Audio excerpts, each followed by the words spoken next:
पिंकी कर्माकर असम के डिब्रूगढ़ जिले से वास्ता रखती हैं। साल 2012 के लंदन ओलंपिक्स में इन्होंने भारत की तरफ से ओलंपिक मशाल उठाई थी। पिंकी उन एथलीट्स में से नहीं थी जिन्होंने ओलंपिक में हिस्सा लेने के लिए क्वालिफाई किया हो। उन्हें यूनिसेफ ने चुना था। ओलंपिक में भारत की टॉर्च बियरर के तौर पर वो एक प्रतीक थी जिनके माध्यम से उनकी और उन जैसी और लड़कियों की जिंदगी में रोशनी आने की उम्मीद थी। लेकिन 9 साल बाद उन्हीं पिंकी के आर्थिक हालात ऐसे हैं कि उन्हें चाय के एक बाग में मजदूरी करनी पड़ रही है।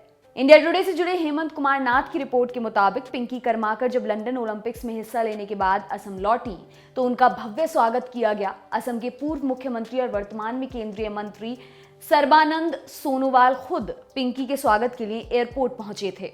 उस समय सोनोवाल डिब्रूगढ़ के सांसद भी थे। हेमंत कुमार की रिपोर्ट के मुताबिक पिंकी की मां की मृत्यु हो चुकी है और उनके पिता बूढ़े हो गए हैं। ऐसे में पिंकी के ऊपर पिता और छोटे भाई की जिम्मेदारी आ गई है। घर का खर्च चलाने के लिए पिंकी डिब्रूगढ़ में चाय के एक बाग में 167 रुपए प्रतिदिन के मेहनताने पर मजदूरी कर रही हैं। पिंकी जब 17 साल की थी और 10वीं में पढ़ती थी तो यूनिसेफ के स्पोर्ट्स फॉर डेवलपमेंट प्रोग्राम के तहत दौड़ती थी। तब वो अपने स्कूल में 40 महिलाओं को पढ़ाती भी थी। पिंकी बड़े उम्र के लोगों की शिक्षा का बहुत ही विश्वास के साथ समर्थन करती हैं। उन्होंने बाल मजदूरी और नशे के खिलाफ भी आवाज उठाई है।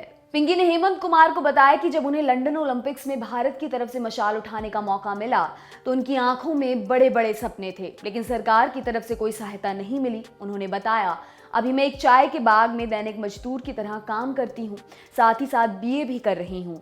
सरकार की तरफ से मुझे कुछ नहीं मिला, ना ही कहीं और से कुछ मिला। मुझे बहुत दुख होता है और चिंता भी।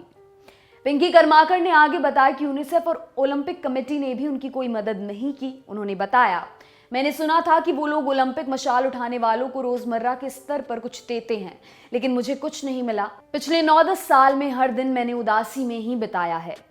पिंकी कर्माकर ने बताया कि उनकी मां भी इसी चाय के बाग में मजदूरी करती थी और उनकी मृत्यु के बाद से परिवार की आर्थिक हालत पहले से भी ज्यादा खराब हो गई है। दूसरी तरफ all Assam T student association के युवा नेता जुन कर्माकर ने कहा कि जब पिंकी ने ओलंपिक मशाल उठाई थी तो यह उनके समुदाय के लिए गर्व का पल था। हालांकि अब उन्हें कहीं से भी कोई सहायता नहीं मिल रही और यह काफी दुखद है। उन्होंने कहा कि उन्हें लगा था कि पिंकी को देखकर सरकार और युवा खेल के प्रति आकर्षित होंगे, लेकिन ऐसा नहीं हुआ। आपके लिए खबर लिखी है हमारे साथी मुरारी ने। मेरा नाम है दिव्यांशी। देखते रहिए ऑर्डिनरी। शुक्रिया।